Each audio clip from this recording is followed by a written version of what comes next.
Drone army laser weapons పూర్తిగా success అయితే భవిష్యత్తులో యుద్ధ భూమి స్టార్ వార్స్ సినిమాలా అయిపోతుంది. సైన్స్ ఫిక్షన్ సినిమా షూటింగ్ ను తలపిస్తుంది. లేజర్ వెపన్స్ కాంతి వేగంతో పనిచేస్తాయి. డ్రోన్ ఆర్మీ యుద్ధ భూమిని హైటెక్ వార్ జోన్ గా మలిచేస్తుంది. ఒక మిసైల్ ని కూల్చడానికి యాంటీ మిసైల్ సిస్టమ్ అయితే చాలా సమయం తీసుకుంటుంది. అదే వార్ డ్రోన్స్ లేజర్ వెపన్స్ అయితే భూమ్ ఓన్లీ 1 సెకండ్ లో టార్గెట్ ఖతం. అందుకే చైనా, అమెరికా లాంటి అగ్రరాజ్యాలు ఇప్పటికే సరికొత్త వార్ డ్రోన్స్ లేజర్ వెపన్స్ తో ఆర్మీని హై టెక్నాలజీ ప్యాక్డ్ గా రెడీ చేసుకుంటున్నాయి.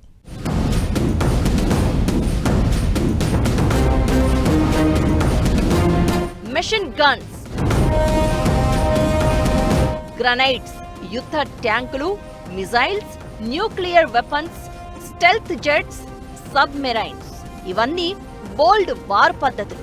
సైనిక శక్తికి ఫిజికల్ గా కాదు, హై టెక్నాలజీతో అప్గ్రేడ్ చేయాలని చూస్తున్నాయి పలు దేశాలు.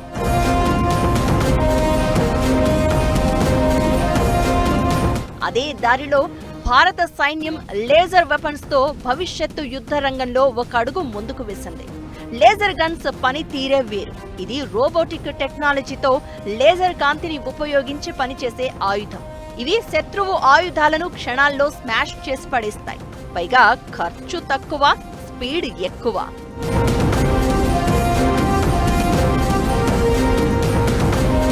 అమెరికా, రష్యా, ఫ్రాన్స్, చైనా ఇలా చాలా దేశాలు తమ ఆర్మీని లేజర్ వెపన్లతో బలోపేతం చేసుకుంటున్నాయి.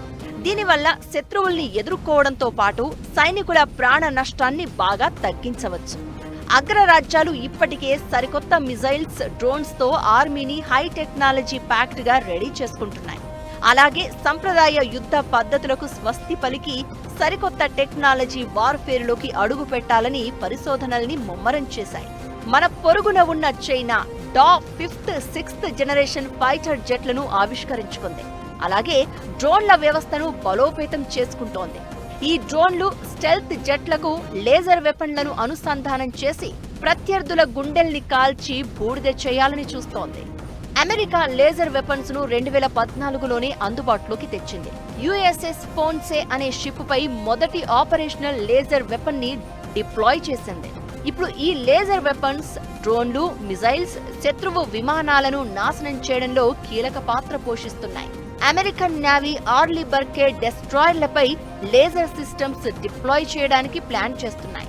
అమెరికన్ ఆర్మీ 50 నుంచి 100 కిలోవాట్స్ లేజర్ వెపన్స్ తో డ్రోన్లు, రాకెట్స్, ఆర్టిలరీలను కూల్చే టెస్టులు విజయవంతం చేసింది.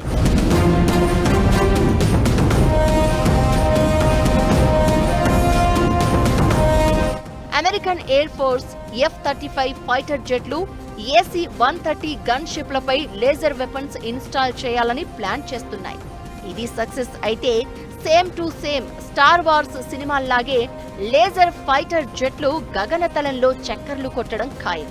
చైనా లేజర్ వెపన్స్ రంగంలో అమెరికాను కూడా దాటిపోయిందని కొన్ని అంతర్జాతీయ రిపోర్ట్స్ చెప్తున్నాయి.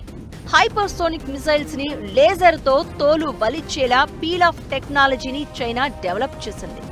అమెరికా ఇంకా ఈ రంగంలో కొంత వెనుకబడే ఉంది. చైనా టైప్ 071 యాంఫీబియస్ షిప్ లో లేజర్ వెపన్ ని ఇన్స్టాల్ చేసింది. ఇది డ్రోన్లను కూల్చడంతో పాటు శత్రువు ఆప్టికల్ సెన్సార్లను బ్లైండ్ చేసేస్తుంది. చైనా లేజర్ వెపన్స్ శాటిలైట్లను కూడా టార్గెట్ చేశాయి.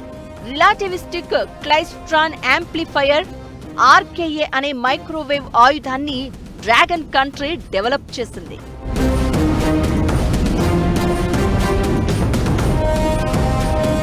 గతంలో ఎప్పుడూ లేనంతగా చైనా తన మిలిటరీ శక్తిని పెంచుకుంటోంది. దీనికోసం బడ్జెట్ ను కూడా బాగా పెంచింది. సుమారు 50 రకాల డ్రోన్లను ఆర్మీ కోసం చైనా డిజైన్ చేసింది. WZ-8, GJ-11 ఇలా పలు మోడళ్ల డ్రోన్లను చైనా అభివృద్ధి చేసింది.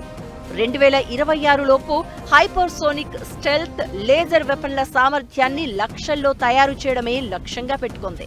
ప్రత్యేకించి డ్రోన్ల అభివృద్ధికి అడ్వాన్స్డ్ టెక్నాలజీని వాడుతోంది.